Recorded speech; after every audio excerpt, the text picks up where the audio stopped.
Tracking, alerting, protecting. This is WKYT This Morning. Good morning from WKYT. Time to rise and shine as we start a brand new work week. I'm Bill Bryant. And I'm Rebecca Smith. It is September 21st, a Monday.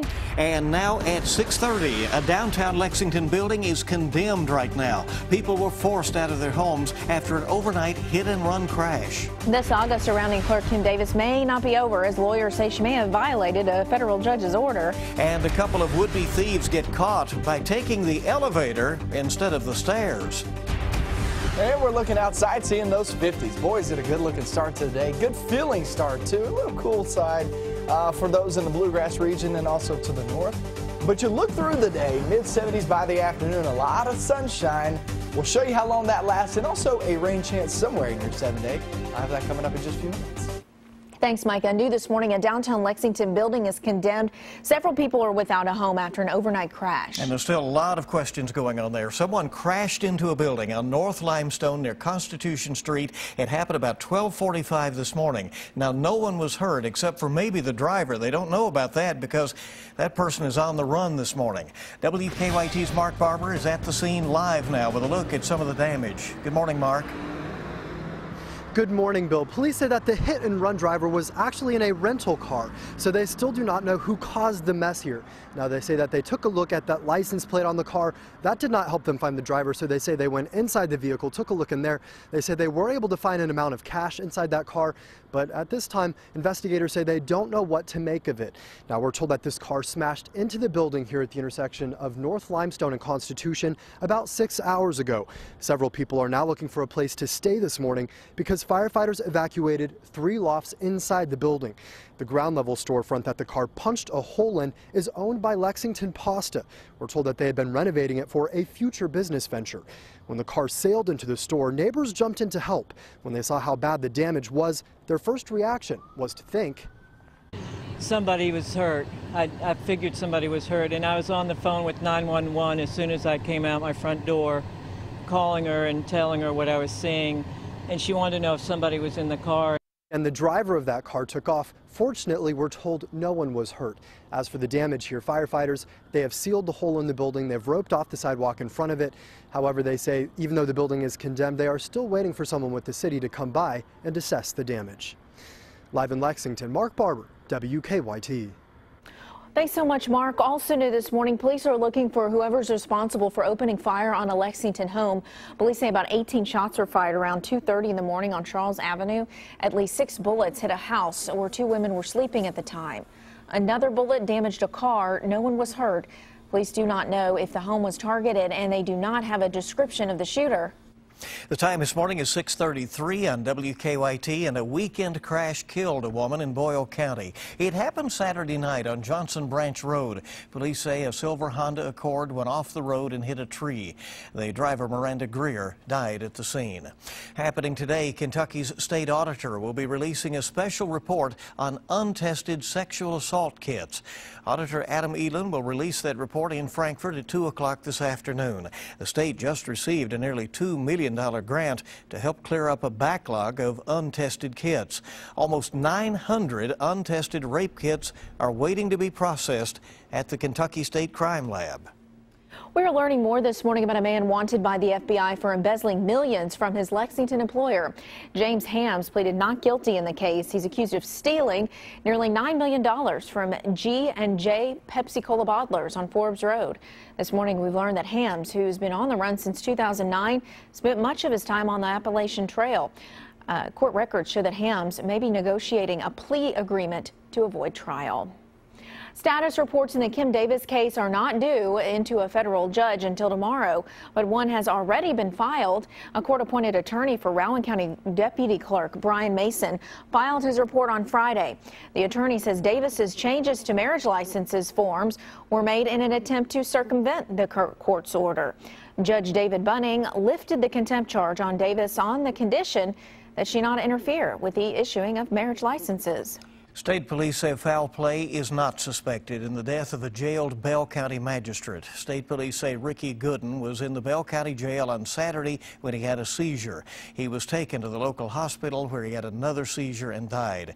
Gooden was indicted last week on a charge of solicitation to commit murder. Rescuers will be launching 2 search parties today looking for a man with ties to Lexington who is lost in South America. Enrique Rodriguez is a geophysicist who had been working in Bolivia. He has been missing now for more than 2 weeks.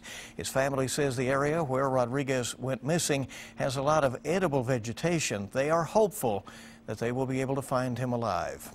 Well, it has been in the works now for nearly a decade, and after years of construction, a new road extension will open up for drivers later today in Lexington. A lot of relief for drivers who are hoping the new stretch of Citation Boulevard will mean less traffic on Leestown Road. We can only hope, right? But you can't drive on the new road just yet. WKYT's Hillary Thornton is live to tell us when we can. Good morning.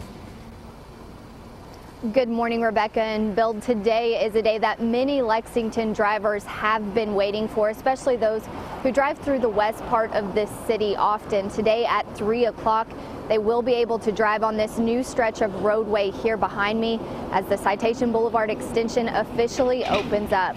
With construction complete on the new extension between Leestown Road and Georgetown Road ready for drivers, people who live out here say the new extension should help alleviate traffic congestion. They say it could also help make the commute for those traveling through the west side of Lexington a lot easier.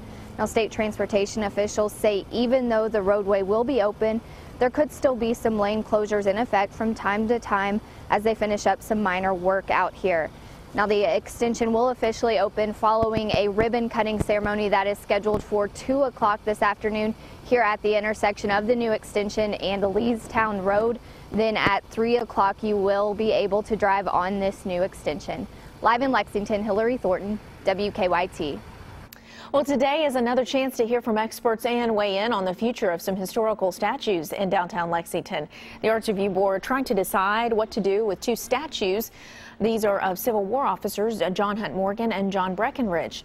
The statues have stood near the courthouse for decades. The board is also talking about a recently vandalized marker that discusses the history of slave trading. The second public meeting is tonight at 6 at the Government Center in the Council Chamber. For the 4th time in 2 months, the owner of a Western Kentucky attraction has been arrested. Will Russell owns Funtown Mountain in Cave City. Police in Hart County say they arrested Russell late Saturday night for public intoxication, as well as for possession of drug paraphernalia and bribery of a public servant. Russell is also facing charges in Louisville and in Cave City. Funtown Mountain was shut down last week because of safety concerns. Officials say Russell trashed the place in the name of art. Firefighters in Perry County are still trying to figure out what caused a fire that damaged several homes. The fire started last night on Pine Street in downtown Hazard. It was near the Black Gold Festival it was wrapping up. No one was in the home at the time or any of those structures. Firefighters say the fire spread through 3 buildings on Pine Street. This comes just less than a month after another fire destroyed the Grand Hotel building on Main Street in Hazard. So some significant fires there in that town. 2 suspected jewel thieves got caught because police say they didn't think that their escape plan, they didn't think it out very well. Surveillance cameras at Diamonds Rock outside Cincinnati caught the suspects in action. The thieves smashed through a glass door to get inside the store. They grabbed a few things but had to rush off because police, they got there pretty quick. The men jumped into an elevator and it got stuck. Strictly because of the absolute rapid speed these police got here, he failed miserably. The plan didn't work. It wasn't going to work. It wasn't thought out well. Well, detectives recovered the jewelry, including 26 diamond rings in the ceiling of the elevator. I'm sure happy business owner there. Right. Pretty easy capture there. It sounds like just wait for the elevator Those to get elevators, unstuck. They'll get you. Right. Let's check to see how traffic is moving. Hopefully that won't get you this morning. Hopefully things are going pretty smooth. Yeah, the time is 6:39. Let's go out to Officer Don and check on live drive traffic. Good morning, Don. Good morning. Well, no wrecks. That is the great news on the Circle and the Interstate. In fact, we just checked 75. The exit ramps off 75, 8th and Boonesboro, Winchester Road, Manowar, all look great. There's a stalled car. It's on outbound Leestown Road just down from 4. orbs shouldn't be a big factor for us so far this morning. Live look at Maine and MLK. It looks like we got an emergency vehicle inbound there, but wide open for them to make their way to the hospital. So far, 75 north and southbound. As I said, the only issue, we just had something pop up there. It's on the exit ramp now from Newtown Pike. It looks like that's going to be a stalled car, not a wreck. On our Waze map, we're good to go around the city with no problems downtown and normal traffic flow on Alumni toward the Tates Creek area. Now back to you in the studio. All right, colorful shot of the Helix parking garage downtown. It's beautiful. It really is neat. Nice shots this morning. Great to have you along at 6:40 on WKYT This Morning. What a beautiful morning in store, sitting there in the 50s. Feels like fall the next few days. We'll get into your latest forecast. I'll show you a rain chance in there, but also a lot of sunshine too. Comes up next.